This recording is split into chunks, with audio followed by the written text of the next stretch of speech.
네, 안녕하세요 여러분, 현교수입니다. 자, 여러분, 이번 시간에는 서양 중세사 마지막 시간입니다. 바로 비잔티움 제국에 대해서 공부해 보도록 하겠습니다. 여러분, 참 중세사가 양도 많고 내용도 복잡했는데 여러분들이 이제 이 네 가지 출제 포인트, 서유럽 봉건사회의 성립, 그리고 봉건사회의 변화, 크리스트교의 성립과 발전, 이 어려운 문제들을 다 끝냈고요. 이제 마지막으로 남은 건 비잔티움 제국입니다. 비잔티움 제국에 이게 약간 출지가 된 지 좀 됐어요. 근데 예전에는 비잔티움 제국이 단독으로 나왔었다면 요즘 들어가지고는 이제 이 비잔티움 제국이 여기저기 간접 연계되는 경우가 되게 많아요. 사사랑조 페르시아나 이제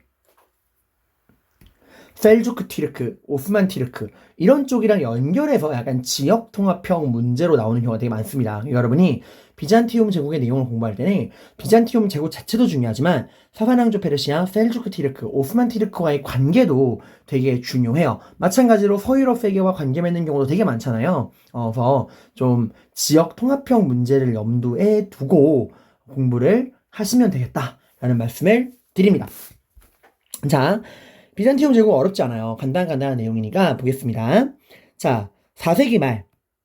우리 이제 너무 많이 들어서 다 외웠을 거예요. 4세기 말 누가 죽고 나서 그쵸, 기독교를 로마의 국교로 삼았던 테오도시우스 황제가 죽은 다음에 로마가 테오도시우스 황제가 죽은 이후 395년에 로마를 중심으로 한 서로마와 콘스탄티노폴리스를 중심으로 한 동로마, 비잔티움 제국으로 분열하게 되었죠. 자, 그리고 우리가 그동안은 계속해서 서로마 역사를 봤던 거고, 서유럽 세계를 봤던 거고, 이제는 이 동로마, 비잔티움 제국의 역사를 공부하러 가보는 겁니다.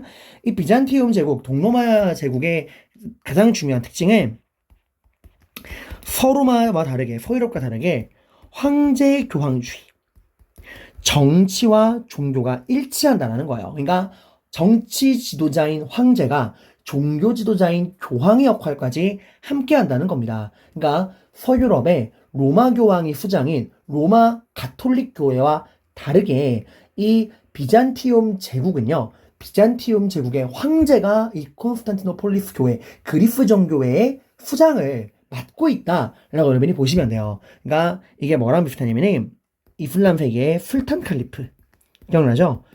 종교 지도자인 술탄이 죄송합니다. 술탄 칼리프 뭐였죠?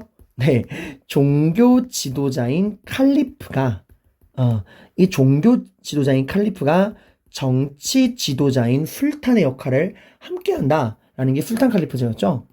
사실 엄밀히 말하면 술탄이 칼리프제를 경험한다는 거야. 얘네들은. 죄송합니다. 제가 지금 실은 지금 새벽 2시 50분이에요. 죄송합니다. 제가 말을 좀 꼬였어요. 자, 다시 동로마 테오도시우스 황제가 죽은 이후에 로마가 서로마, 동로마로 분열을 했고 우린 그 중에서도 동로마, 비잔티움 제국을 공부하고 있고요. 이 동로마 비잔티움의 중요한 특징은 황제 교황주의, 정치와 종교가 일치한다. 그러니까 정치 지도자인 황제가 종교 지도자인 교황의 역할까지 겸임한다는 거야. 이게 이슬람의 술탄 칼리프제랑 똑같죠? 이슬람도 여러분 언제부터요? 내가 말 실수했어 얘들아. 셀림 1세 기억나요 여러분들? 이 셀림 1세가 맘루크 왕조를 무너뜨리고 북아프리카 지방을 정복했잖아요. 그죠? 그리고 그때부터 이 오스만 제국의 술탄이 칼리프직을 겸임하게 됐잖아. 셀림 1세 때부터. 그지? 그러니까 정치 지도자인 술탄이 종교 지도자인 칼리프를 겸임한다. 이게 그 술탄 칼리프였죠. 이거랑 황제 교황제랑 똑같아. 그러니까 정치 지도자가 종교까지 함께한다라는 황제 교황주의입니다. 강력한 권력을 지닌 황제가 교회를 지배한다라는 거예요. 그러니까 콘스탄티노폴리스 교회는 황제가 지배한다라는 겁니다. 여기는 수도가 콘스탄티노폴리스죠. 이거 콘스탄티누스 대제가 로마가 아직 분열되기 전 디콘테 기억나죠? 로마 제정 말기 디콘테 라인 그 중에서 밀라노 칙령 니케아 공의를 헌법했던 이 콘스탄티누스 황제가 로마의 수도를 로마에서 콘스탄티노폴리스로 옮깁니다. 그죠? 그때부터 이제 콘스탄티누스의 도시 콘스탄티노폴리스로 이름이 바뀌게 돼요. 원래 이름은 뭐였냐면 비잔티움이었어요, 얘들아. 원래 이름이. 도시 이름이고 국가 이름이에요. 로마도 도시이자 국가 이름이고 카르타고도 도시이자 국가 이름이잖아. 그러니까 원래 여기가 비잔티움이란 도시였는데 이 비잔티움이란 도시가 콘스탄티누스 황제가 수도를 옮기면서 콘스탄티누스의 도시 콘스탄티노폴리스로 이름을 바꾼 거야. 근데 나라 이름은 이제 비잔티움 원래 도시의 원래 이름이었던 비잔티움의 이름을 따서 비잔티움 제국이 된 거예요. 동서교통과 무역의 중심지였습니다. 당시 인구가 100만이 넘는 도시가 3개였어요. 전 세계적으로. 바로 당나라, 장안, 그리고 이 당나라와 비단길의 지배권을 놓고서 탈라스 지방에서 싸웠던 우리 아바스 왕조 있죠? 이 아바스 왕조의 수도인 바그다드. 그리고 우리가 지금 공부하는 이 비잔티움 제국의 수도 콘스탄티노폴리스. 이 3개밖에 없습니다. 그래서 이 가장 발전된 도시 중에 하나였어요. 그러니까 로마는 망한 게 아니었어, 얘들아. 이게 우리가 지금 서유럽 중심으로 막 역사를 한동안 연구하다 보니까 약간 동로마는 좀 쩌리? 이미 서로마가 망한 순간부터 로마는 끝? 약간 이런 식으로 좀 생각하는 경향이 많은데 아니에요. 엄밀히 말하면 로마는 망한 적이 없습니다. 테오도시우스 황제가 죽은 이후에 로마가 서로마랑 동로마로 분열을 했고 상대적으로 힘이 모자라서 안타깝게도 이 로마를 중심으로 한 서쪽 지방을 게르만족들에게 빼앗긴 것뿐이지 로마의 명맥은 이 콘스탄티노폴리스를 중심으로 이 동부 지방에서 계속해서 이어지고 있었어요, 여러분들. 자, 아무튼 이러한 로마의 상황. 그러니까 이것도 안타까운 거지. 이 비잔티움 제국도 그들의 이 콘스탄티노폴리스를 중심으로 한 이 동로마 지역, 이 동부 지방을 게르만족의 침략으로부터 지킬 정도의 힘만 있었지, 이 서로마 지역까지 지원을 갈 만한 상황은 아니었던 거야. 그리고 결국 게르만족들이 본격적으로 이 서로마 지역 땅을 집중적으로 침략해서 이 서로마 지역 땅에다가, 서로마 제국 영토에다가 그들만의 왕국을 만들었죠. 고트족, 롬바르드족, 반달족, 프랑크족. 그래서 결국에 견디다 못한 서로마가 5세기 말에 멸망하게 됩니다. 자, 근데 6세기 때 상황이 좀 변해요.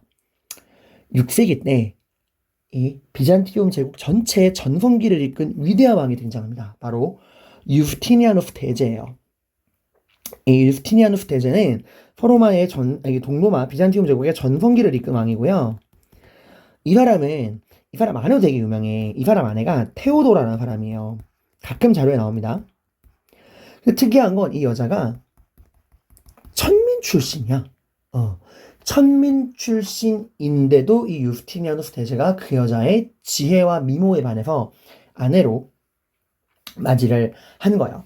이 테오도라는 남편을 도와서 정말 정치를 뛰어나게 잘합니다. 이 여자가 얼마나 강단 있고 용감한 여자냐면 한번 그 집권 유스티니아누스 황제 초기에 반란이 일어난 적이 있어. 그래서 이제 유스티니아누스가 도망치려고 그랬어요. 수도를 버리고. 그때 테오도라가 이 유스티니아누스의 딱 앞을 가로막으면서, 당시 이 황제의 옷이 보라색이었거든? 보라색은 황제의 후위가 되어야 됩니다. 라고 딱 말해요. 그러니까 뭐야, 죽더라도 여기서 황제로서 죽어라 이거예요. 어디 그 황제의 자리를 버리고 도망갈 생각을 하느냐 라고 남편을 딱 꾸짖고 남편이, 이 유스티니아누스가 그때 정신을 차리고, 그래, 죽더라도 여기서 죽겠다, 이 옷이 내 후위가 될 것이다, 이래가지고 딱 앞장서가지고 반란군과 싸워서 이 군대를 끌고서 반란을 진압한 일이 있습니다. 아무튼 비잔티움 제국의 전성기를 맞이했던 왕이고요.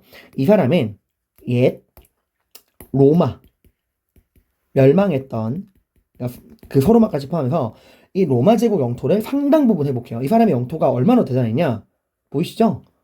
그러니까 유스티니아누스 황제가 기존에 이 발칸반도와 이 소아시아 반도, 발칸반도와 소아시아, 아나톨리아 반도를 중심으로 했던 이 비잔티움 제국, 여기가 수도죠. 콘스탄티노폴리스. 영토가 어마어마하게 늘어났죠. 연두색이 이 진한 이 약간 민트색이 나중에 쪼그라든 죄송합니다. 비잔티움 제국의 땅이고요. 이 유스티니아누스 대제 때 이 연두색 어마어마하게 영토를 넓힙니다. 특히 카르타고를 포함한 이 북아프리카 지방을 지배했던 반다왕국도 이때 유스티니아누스 대제에 의해 멸망당하게 되고요. 일시적이지만 이탈리아 지방까지도 회복을 합니다. 옛 로마 제국의 영토를 상당 부분 회복해요. 이걸 여러분이 뭐랑 비교하셔야 되면 프랑크 왕국의 전성기를 이끌었던 카롤루스 왕조의 피핀의 아들, 기억나죠? 프랑코 왕국 하면 우리가 메로베우스 왕조랑 카롤루스 왕조 구분해야 되잖아. 그 중에서 이 피핀이 개창한 카롤루스 왕조, 그 피핀의 아들이자 카롤루스 왕조의 전성기를 이끌었던 카롤루스 대제. 그 카롤루스 대제를 우리가 설명할 때 카롤루스 대제는 동로마까지 못 갔어요. 옛 서로마의 영토를 상당 부분 회복했다라고 나오잖아. 유스티니아누스는 더 대단한 거야. 옛 로마 제국 영토를 상당 부분 회복합니다. 그러니까 옛 로마 제국의 영토를 상당 부분 회복한 유스티니아누스 대제와 옛 서로마 제국의 영토를 상당 부분 회복한 그 프랑코 왕국의 카롤루스 왕조의 카롤루스 대제, 이걸 여러분이 구분하셔야 돼요. 다시 한번, 비잔티움 제국의 황제로서 옛 로마 제국 영토를 상당 부분 회복한 유스티니아누스 대제와 프랑코 왕국 카롤루스 왕조의 왕으로서 옛 서로마 제국의 영토를 상당 부분 회복한 카롤루스 대제, 둘은 구분하시길 바래요. 이 사람이 이렇게 반다라국도 멸망시키고 이베리아 반도의 일부 이탈리아도 상당 부분 회복했다. 물론 이 사람이 죽은 이후에 금방 다 뺏겨요. 그 이 사람이 문화적으로도 큰 업적을 남깁니다. 법을 집대성하죠. 로마법을 총정리한 유스티니아누스 법전, 다른 말로는 로마법 대전이라고 한다고 기억하죠. 그 로마의 법 발전이 이제 우리 로마법 발전 과정을 공부했었잖아요, 여러분들. 원래 관습법, 로마법, 잠깐만 여기다 쓰지 말자. 로마법 집대성, 관습법으로 시작했다가 12표법, 그리고 동맹시 전쟁을 계기로 이탈리아 반도 전체로 시민권이 확대되고 죄송합니다. 말이 안 나와요. 12표법, 시민법, 그 동맹시 전쟁으로 이탈리아 반도 전체로 시민권이 확대됐죠. 시민법. 그리고 이후에 제정 말기에 가서는 속주 전체로도 시민권이 확대되면서 만민법으로 발전했잖아. 이 모든 거를 다 종합한 게 유스티니아누스 법전, 로마법 대전이에요. 이거 만든 건 정말 시험에 많이 나왔어. 그리고 이 사람은 또 뭐도 만드냐? 비잔티움 제국을 상징하는 성당이죠. 성소피아 성당을 만든 것도 이 사람이에요. 이 성소피아 성당은 두꺼운 돔과 그 벽에 있는 모자이크가 이 대표적인 상징이거든요. 이게 비잔티움 양식이야. 비잔티움 양식. 이 성소피아 성당을 만듭니다. 이 성소피아 성당은 알다시피 나중에 결국 15세기 중반 1453년 콘스탄티노폴리스를 함락하고 비잔티움 제국을 완전히 멸망시킨 오스만 제국의 메흐메트 2세. 이 메흐메트 2세가 이제 이 콘스탄티노폴리스를 함락을 하고서 거기 있던 성소피아 성당을 이슬람 사원으로 개조하죠. 그래서 오늘날 성소피아 성당에는 이 돔 옆에 이슬람의 상징 첨탑이 4개 있습니다. 그리고 이 메흐메트 2세 이후에 술탄이 된 술탄 아흐메드가 내가 이 성소피아 성당을 뛰어노는 걸 만들겠다 하고 만든 게 술탄 아흐메드 사화, 다른 말로는 블루 모스크. 여기엔 첨탑이 6죠, 여러분들. 그리고 이 블루 모스크랑 여러분이 헷갈리시면 안 되는 게요.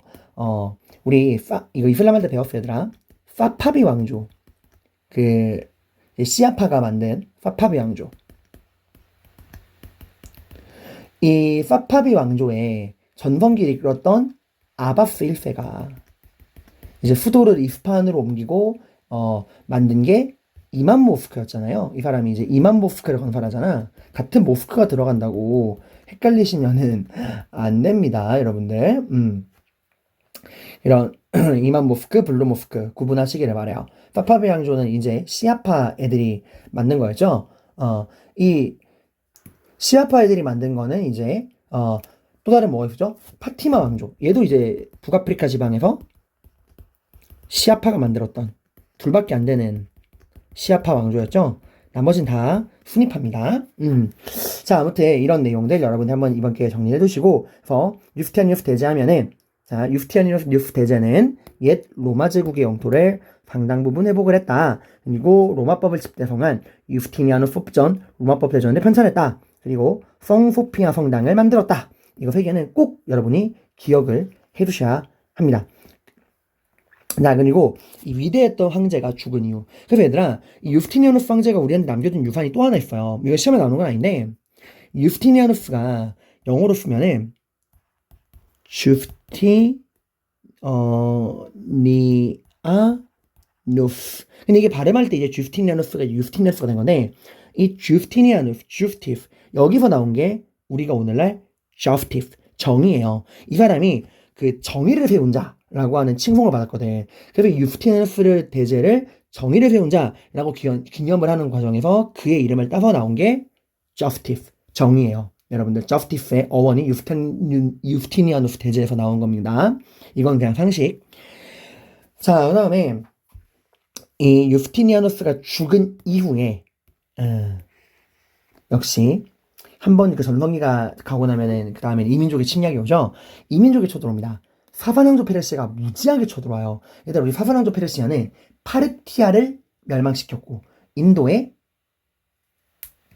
쿠시안 왕조도 자주 쳐들어가서 몰락시키고, 그래서 이제 곱타 왕조가 들어왔죠. 그죠? 그리고 로마랑도 싸웠어요. 로마가 분열되기 전에. 그래서 그 에데바 전투에서 로마 황제를 포로로 잡았잖아. 그리고 그 로마가 분열한 이후에는 비잔티움 제국이랑 엄청 싸웠잖아, 얘들아. 기억나지? 그래서 이런 비잔티움 제국과 사사왕조 페르시아가 워낙 싸우면서 기존의 교역로가 막히면서 새로운 교역로, 아라비아해를 거치는 새로운 교역로로 메카 메디나가 뜨고, 그 과정에서 나온 게 뭐야? 이슬람교야, 얘들아. 기억나지? 아무튼 이 사사왕조 페르시아랑 갈등을 엄청 합니다. 여러분이 이 사사왕조 페르시아가 역사에 남기는 게 되게 많아. 사사왕조 페르시아는 관련된 나라만 해도 파르티아 멸망시켰고, 그리고 쿠시안 왕조 쇠퇴시키고, 그리고 이제 무굴 왕조랑도 함께 했고, 그리고 중국에서는 당나라랑도 같은 시대에 있었어요. 그리고 아까 말했듯이 로마랑도 싸웠고, 에데사 전투. 그리고 지금 비잔티움 제국이랑도 싸우는 거야. 그러한 과정에서 대체 교역로로서 이슬람교도 성장을 했죠. 메카 메디나가 이제 유행하는 과정에서. 그리고 그 사사왕조 페르시아는 정통 칼리프에게 망했잖아. 그지? 이 정통 칼리프 때 서쪽으로 이집트, 동쪽으로 사사왕조 페르시아를 멸망시켰잖아요. 그 다음에는 이 비잔티움 제국은, 봐봐. 자, 비잔티움 제국은 유스티니아누스 황제가 죽은 다음에 이민족의 침략이 셀리는데, 그 첫 번째 이민족은 사사왕조 페르시아였습니다. 비잔티움 제국과 사사왕조 페르시아는 정말 치열하게 싸웠어. 그래서 기존의 육지로 가는 교역로가 막히면서 새로운 대체 교역로로서 그 아라비아 반도에서 메카 메디나가 뜨고, 그 과정에 성장한 게 이슬람이었죠. 그리고 결국에 이슬람은 마호메트 이후에 정통 칼리프 시대에는 이집트랑 사사왕조 페르시아를 멸망시켰지. 그래서 사사왕조 페르시아가 이슬람 세력에게 멸망한 이후에는 정통 칼리프 시대부터는 비잔티움 제국은 이제 사사왕조 페르시아보다 훨씬 무서운 이슬람 세력이랑 또 갈등을 그 이후로 계속 벌이는 거야.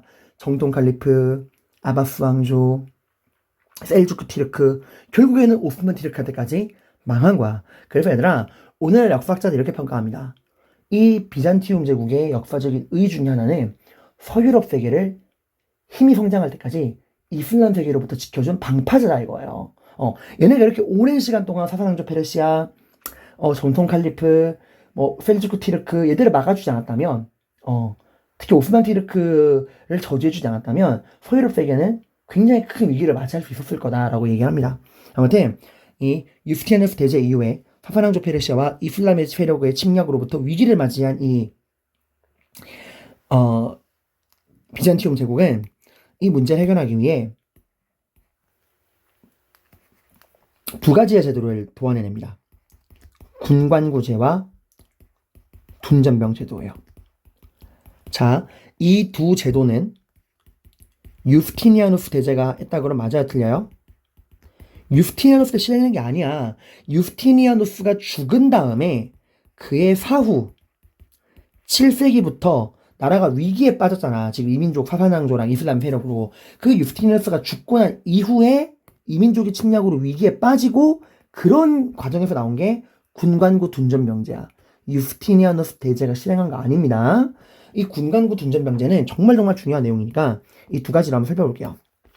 자, 군관구제는 제국을요 31개의 군관구, 이게 군사구역이야. 그러니까 우리로 치면 경기도, 충청도, 전라도가 아니라 군사 1, 군사 2구역 이런 식으로 31개의 군사구역으로 나누고 여기에 황제가 임명한 사령관, 군대를 지휘하는 사령관을 딱 임명하고요. 이 군사령관한테 군사, 행정, 사법 이 모든 걸 다 부여한 거야. 그래서 그 지역, 잘 봐봐. 제국을 31개의 군관구로 나누고 여기에 황제가 임명한 사령관을 보내고 그 사령관에게 군사행정 사법권을 다 준 겁니다. 그래서 이 군사령관이 이런 군사행정 사법권을 모두 주고 있었기 때문에 외적의 침략에 굉장히 빠르게 대응을 했었던 거야. 그러니까 전성기 때 이런 제도가 필요가 없죠. 나라가 잘 나가니까. 나라가 지금 위기에 빠지니까 이런 약간 비상적인 제도가 군사령관을 지방관에 임명하고 그 군사령관에게 행정사법 군대 모든 권한을 주는 그 군관구제를 시행하게 되는 겁니다. 약간 절도사랑 좀 비슷한 느낌이라고 보셔도 괜찮아요. 다만 이거는 황제가 다 임명을 한 겁니다. 확실하게. 자, 그리고요. 둔전병제는 뭐냐면 이 둔전이라고 하는 게 중국사에 나와. 둔전이라고 하는 게 군인들이 경작하는 토지라는 뜻이야. 군인이 경작하는 토지를 둔전이라 불러요. 자, 그러니까 이거 뭐냐면 농민들한테 군대 의무를 딱 지게 합니다. 이제부터 너 싸워라. 이민족의 초등이니까 농민들도 싸워라. 대신에 군역에 종사한 대신에 그 대가로 토지를 줘서 자영농으로 만드는 거야. 그리고 너가 너의 자손들도 국가를 위한 군역의 의무만 다 한다면 이 토지는 세습되게 해줄게 라고 하는 거야. 군역의 의무를 계속하는 조건으로 토지를 세습하게 하는 겁니다. 그러니까 뭐예요? 농민을 토지를 준 다음에 군역을 부과해서 자영농을 만들고 국방 역할을 하면 되겠다. 그러니까 로마 그 공화정 초기가 떠오르는 모습이죠. 공화정 초기 이제 우리가 이 로마는 이 자영농의 중심에다가 발전했잖아. 이 자영농이 이제 농사도 열심히 짓고 평민들의 권한이 확 발전되면서 12표법, 리키니우스법, 포르텐시법 기억나죠? 여러분들 호민관. 그런 과정에서 로마가 발전했듯이 이제 이 농민들에게 군역에 종사하는 대가로 토지를 주고 얘들을 자영농으로 만들고 자영농이자 군인으로 만든 거야. 그리고 그걸 계속해서 세습하게 하는 겁니다. 농민들은 토지를 받고 자영농이 되어 안정적인 생활 기반을 마련하고 국가는 그 자영농으로부터 안정적인 군사 자원을 뽑을 수 있는 거예요.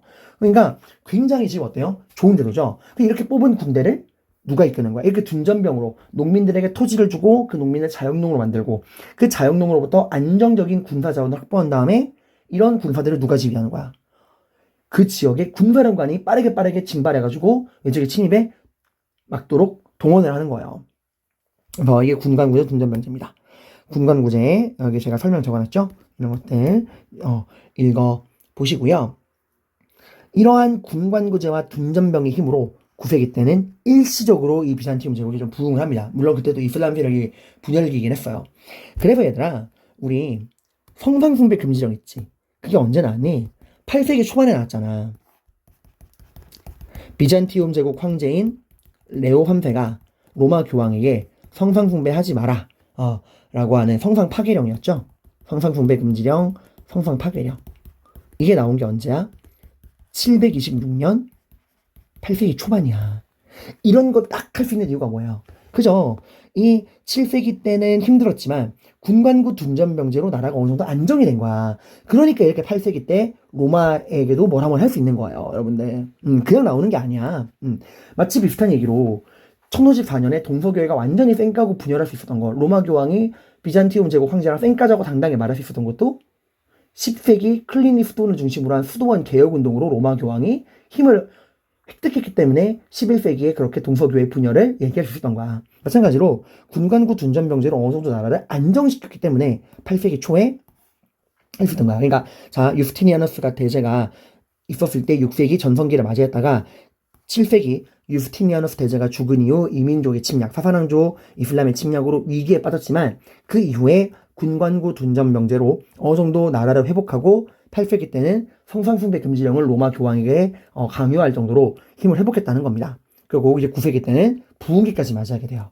그러나 큰 위기가 또 찾아옵니다. 시간이 지나면서 가진 놈들이 대토지를 사유하게 됩니다. 대토지라는 게 뭐야? 나한테 토지 독점하는 거지. 그럼 내가 토지를 많이 가지려면 어떻게 해야 돼? 멀쩡한 농민들의 땅을 빼앗아야 돼. 그 농민들이 누구야?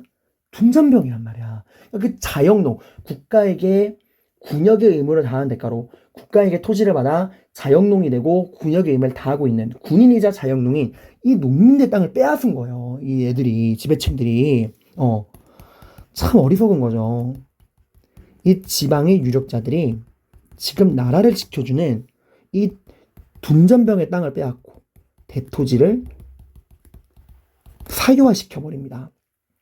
그러면서 둔전병제가 붕괴하죠. 얘들이 애초에 둔전병의 이유가 뭐야? 국가에게 받은 토지에서 농사를 지으면서 자영농이 되고 생존 기반이 안정되니까 국가를 위해 군역을 하는 건데 땅을 뺏기면 얘네가 국가를 위해 싸울 수가 없죠. 둔전병제가 붕괴됩니다. 하필 이때 누가 들어와요? 예, 셀주크 튀르크가 쳐들어옵니다. 그리고 발칸반도와 함께 이 비잔티움 제국의 2대 기반이었던 이 소아시아, 아나톨리아 지방을 빼앗기고요. 예루살렘도 빼앗기고 예루살렘을 점령한 셀주크 튀르크가 성지순례를 방해하죠. 여기에 예루살렘까지 뺏기고 성지순례도 방해하게 되고 이래가 어떻게 했죠? 정말 굴욕적이게도 한때는 성상숭배 금지령까지 내렸던 한때 자기의 부하에 해당하는 로마 교황에게 이미 1054년에 쌩깠어요. 성상숭배 금지령 이후에 그 쌩깐 서유럽 교황에게 로마 교황에게 도움을 요청합니다.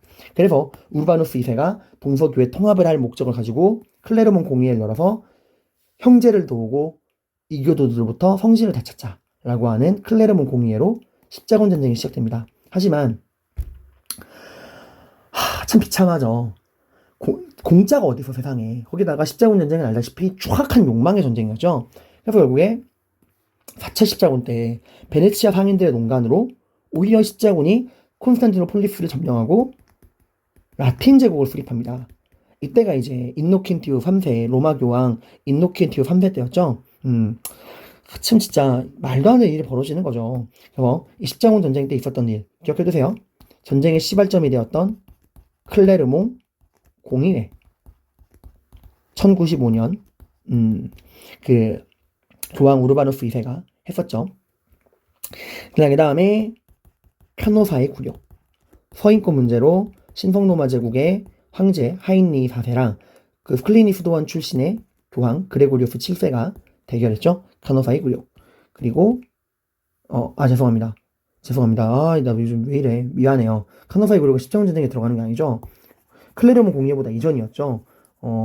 죄송합니다. 10세기 수도원 개혁운동으로 힘을 회복한 교황이 동서교회 1054년에 동서교회 쌩까고 그 이후에 카노사의 굴욕으로 교황에게도 황제에게도 한 방 먹이고 그 다음에 클레르몬 공의회로 십자군 전쟁을 일으켰었죠. 그리고 이 십자군 전쟁을 일으킨 그 여세를 타서 보름스 협약으로 이 보름스 협약을 통해서 서인권을 장악하게 됩니다. 그리고 이제 4차 십자군 때는 라틴 제국이 만들어져요. 지금 말하는 거 라틴 제국 십자군이랑 연결해서 알아주세요. 그리고 교황권이 절정에 이르면서 해와 달 드립 인노켄티오 3세가 교황은 해 황제는 달이다 라는 말까지 하게 됩니다. 이거는 다 인노켄티오스 3세 때죠. 그리고 대헌장도 이때 맺어지게 됩니다. 대헌장. 자, 근데 이게 모두 다 십자군 전쟁 중에 있었던 일이다. 십자군 전쟁에 안 들어가는 거는 그치? 성상숭배 금지령이란 동서교회 쌩까는 거랑 카노사의 굴욕은 십자군 전쟁 전이에요. 자, 아까 큰일 날 소리 했었죠? 자, 하여튼 이런 일도 있었다는 거 십자군 전쟁이랑 연결해서 알아두시고요. 그리고 그 이후에 결국에 힘을 완전 잃어버리고 십자군 전쟁 이후에는 이 지중해 무역에 대한 주도권도 이탈리아 상인들에게 뺏겨버립니다. 힘이 약해진 비잔티움 제국은 결국 1453년 15세기 중엽에 오스만 제국의 메흐메트 2세에게 완전히 멸망당하고 이 메흐메트 2세는 콘스탄티노폴리스를 함락시킨 다음에 이 콘스탄티노폴리스의 이름을 뭐로 바꿨죠? 이스탄불로 바꾸고 수도로 삼았죠. 그리고 성소피아 성당은 이슬람 성당으로 개조해서 첨탑 4개를 만들었고요. 이런 내용들입니다. 이런 내용들 보시면 되고요. 비잔티움 제국의 문화 같은 경우는 일단 특징부터 보시면은 공용어가 얘는 로마잖아. 근데 왜 그렇게 서유럽 애들이 한동안 비잔티움 제국을 깠냐? 얘들이 공용어가 그리스어야. 그러니까 콘스탄티노폴리스 그 수도가 어디예요? 보시면은 여기 발칸반도잖아, 얘들아. 여기가 원래 누구 땅이었어요? 그리스 땅이었잖아. 그러니까 콘스탄티노스 대제 때부터 이 콘스탄티노폴리스로 수도를 옮기고 이 동부지방으로 옮긴 다음부터는 로마는 로마인데 원래 이 발칸반도에 살고 있는 그리스의 영향을 너무나 강하게 받아버려. 그래서 거의 그리스화 돼버립니다. 나라 자체가. 그래서 이제 이 서로마 애들이 저거는 우리 로마가 아니라 거의 그리스인데? 이래가지고 되게 좀 없는 애들 취급 많이 했어. 아무튼 이 비잔티움 제국은 동로마인데 발칸반도 지역에 근거지를 두면서 굉장히 그리스 영향을 많이 받아. 그래서 공용어가 그리스예요. 우리 공용어 한번 정리해볼까 얘들아? 우리 그 인도의 굽타 왕조는 공용어가 산스크리터, 이게 공용어였죠. 그리고 인도 고유의 고전 문화가 활짝 꼽혔던 게 굽타 왕조였습니다. 그리고 무굴 제국은 공용어는 뭐였죠? 페르시아어예요. 이 페르시아어가 공용어였죠. 그리고 우, 르, 두어, 이게 이제 일상어였죠. 일반 백성들이 쓰는 일상어. 그리고 알렉산드로스 제국, 헬레니즘 할 때 배웠던 알렉산드로스의 제국은 그치, 이것도 그리스어가 공용어였어요. 그리고 지금 여러분이 배우는 비잔티움 제국도 그리스어가 공용어입니다. 라틴어가 아니에요. 로마어 말이 아니야. 그리스어가 공용어입니다. 그리고 여기 그리스 영향을 많이 받았다고 했죠. 로마보다는 그리스 고전을 연구를 많이 합니다. 그래서 이게 나중에 이 비잔티움 제국이 망할 때쯤 되면은 여기에 있던 수많은 학자들이 이 나라가 망하겠다 해서 학자랑 종교가들이 대거 이 서유럽으로 이전을 합니다. 특히 어디로?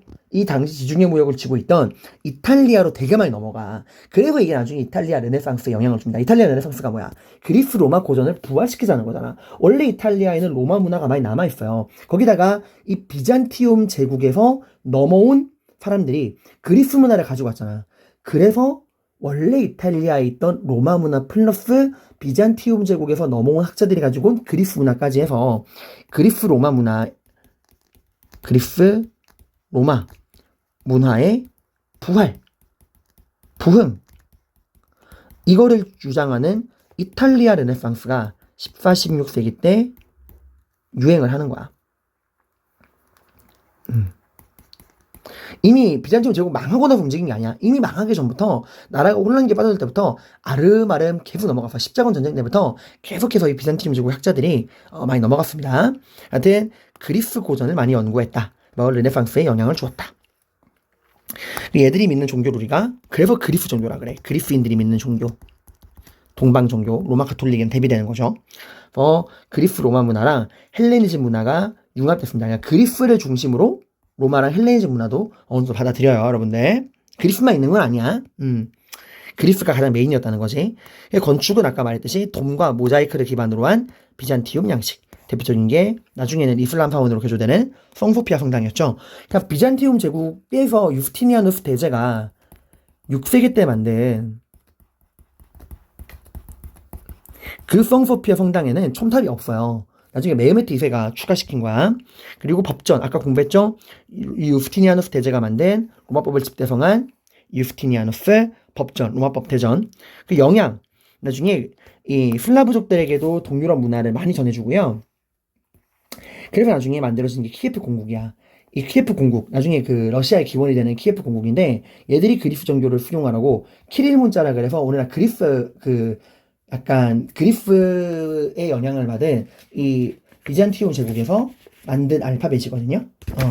이 키릴 문자가 여기 뒤에 나오는데 설명이 좀 애매한데 해볼게요.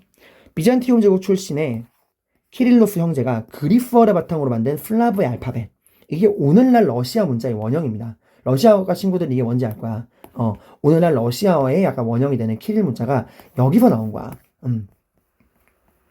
그런 키릴 문자. 그리고 성소피아 성당. 이거는 비잔티움 제국의 성소피아 성당이 아니야. 비잔티움 제국의 성소피아 성당을 계승하겠다 해서 키예프 공국에서 똑같은 이름을 또 만들었어. 성소피아 성당을. 그래서 오늘날 성소피아 성당이 튀르키예 수도, 이제 터키라고 하면 안 되죠. 튀르키예 수도인 이스탄불에도 있고요. 그리고 러시아에도 있어.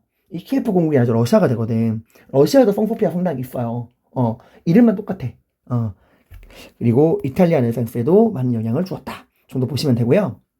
그 다음에 우리 서유럽과 비잔티움을 한번 비교해 볼게요. 자, 중요합니다. 서유럽의 종교는 로마 교황이 중심이 된 로마 가톨릭이고요. 비잔티움 제국은 그리스 정교, 다른 말로는 동방 정교라고도 한다겠죠. 동방의 그리스인들이 믿는 교회다라고 하는 거죠. 다음에 공용어는 서유럽은 라틴어고요. 비잔티움 제국은 그리스어고요. 서유럽은 정치와 종교가 분리돼 있죠. 교황과 왕이 별개란 말이야. 그래서 이제 11세기부터 우리가 15세기까지 교황권과 왕권의 대립을 공부했잖아. 정교 분리예요. 그에 반해 비잔티움 제국은 정교 일치. 정치 지도자인 황제가 종교 지도자인 교황까지 겸한다. 술탄 칼리프 떠올리라겠죠. 그리고 서유럽은 얘들아 장원제 11세기 전까지야. 그러니까 이거 뭐야? 십자군 전쟁 전까지. 그 이전까지는 유럽은 지방분권적인 봉건제, 정치적으로 주종제, 경제적으로 장원제. 이 장원제는 자급자족의 농촌 공동체였죠. 그러다가 이제 십자군 전쟁 이후에 화폐 경제가 발달하고 지중해 교역, 원거리 교역, 동방 교역이 발전하면서 이제 상공업 중심으로 넘어가게 되는데 11세기 전까지만 해도 서유럽은 장원제였죠. 오히려 비잔티움 제국이 훨씬 발전했습니다. 인구 100만 이상의 도시를 갖고 있던 콘스탄티노폴리스가 이 동방무역의 거점이었거든. 상공업이 엄청나게 발전하게 됐습니다. 물론 이게 이제 십자군 전쟁 이후에 오히려 비잔티움 제국은 십자군 전쟁 이후 지중해 무역도 뺏기고 힘도 약해지면서 상공업이 쇠퇴하게 되죠. 그리고 알 거야. 서유럽의 농노들은 군역의 의무가 없어요. 알죠? 군사적 의무가 없습니다. 농노는. 그런데 비잔티움 제국은 알다시피 유스티니아누스가 죽은 이후에 둔전병제를 통해서 농민들에게 땅을 주고 자유농을 육성한 다음에 군역의 의무를 부과했었죠, 여러분들. 그리고 비잔티움 제국이랑 오스만 제국도 여러분이 비교해봐야 됩니다. 일단 둘 다 수도 어디예요? 같은 곳이죠. 어디? 비잔티움. 얘들아 이거 잘 알아둬야 돼. 원래 이름이 비잔티움이야. 그러다 언제부터? 그치. 로마 제정 말기 콘스탄티노스 황제가 이 로마에서 수도를 여기 비잔티움으로 옮기고 그 비잔티움 이름을 자신의 이름을 따서 콘스탄티노폴리스로 바꾼 거야. 그리고 이 콘스탄티노폴리스를 1453년 15세기 중엽에 오스만 제국의 메흐메트 2세가 함락시키고 이름을 뭐로 바꾼 거예요?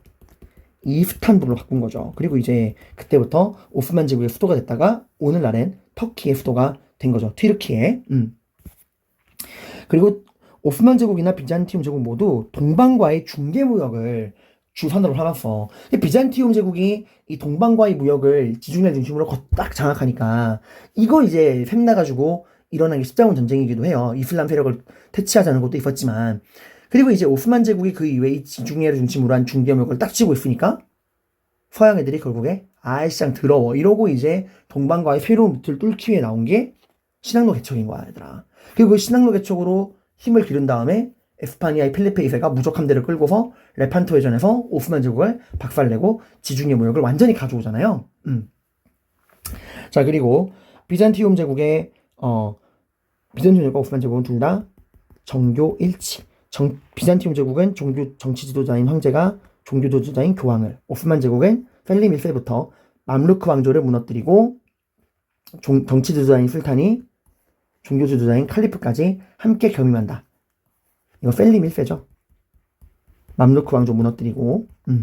그리고 비잔티움 제국은 군관구제를 통해서 전국을 31개의 군관구로 나누고 황제가 임명한 사령관을 거기 지방관으로 삼은 다음에 군사행정 사법권을 모두 관리하겠죠. 오스만 제국의 사회제도라고 한다면 티마르 제도라는 게 있습니다. 티마르 제도는 군사적인 봉건제예요. 그게 뭐야? 기억하시면 좋을 텐데 시파이라는 기병부대에게 군사적 봉사에 대한 대가로 토지에 대한 징세권인 티마르를 부여했다. 기억나죠? 자, 이거 여러분 지금 제가 말한 게 그 25번 프린트에 나오는 얘기야. 서아시아 프린트 확인해봐 얘들아. 25번 프린트에 있어요. 이번 시험범위 들어가죠. 25번 시파이라고 하는 기병부대에게 군사적인 봉사를 대가로 토지에 대한 징세권인 티마르를 부여한 거였죠. 예니체리가 아니라는 거 구분했죠. 예니체리가 아니라 이거는 지방에 있는, 예니체리는 중앙에 있는 술탄의 친위부대고 이거는 지방에 있는 시파이 기병부대를 대상으로 군사적 봉사를 대가로 그 기병을 유지하기 위한 토지에 대한 징세권 티마르를 준 겁니다. 이렇게 해서 비잔티움 제국까지 다 끝냈어요. 네, 이렇게 해서 여러분들이 기나긴 중세화를 다 끝냈고 이 비잔티움 제국의 역사, 시기별로 발전 과정 익혀두시고, 비잔티움 제국이 최근 들어서 지역 통합형으로 많이 나오니까 이런 성상숭배 금지령, 동서교회 분열, 십자군 전쟁 등으로 서유럽과의 관계, 셀주크 티르크, 오스만 제국과 이 이슬람 세계와의 관계, 이런 화산왕조 페르시아 이런 식으로 지역 통합형 문제로 나오니까 관계, 다른 나라와의 관계를 중심으로도 여러분들 알아둬야 돼요. 특히 군간구 둔전 명제는 유스티니아누스 대제가 죽은 이유다. 물론 가장 1순위는 유스티니아누스 대제의 업적이지만 그가 죽은 이후 시행된 군간구 둔전 명제, 그리고 뭐 사산왕조 페르시아, 셀주크 티르크, 오스만 티르크, 그리고 서유럽과의 관계 이런 것도 잘 나옵니다. 그래서 제가 이렇게 비교하는 것까지 다 해놨으니까 여러분들이 꼭 알아두시고요. 탐구자료 여러분들이 읽어보시기를 바랍니다. 그리고 제가 나눠드린 33번 프린트를 통해서 여러분이 그동안 배운 모든 중세의 그런 내용들을 문제로 정리할 수 있어요. 기출된 선지와 기출 문제를 제가 실어놨으니까 잘 보시기를 바랍니다. 고생 많으셨습니다.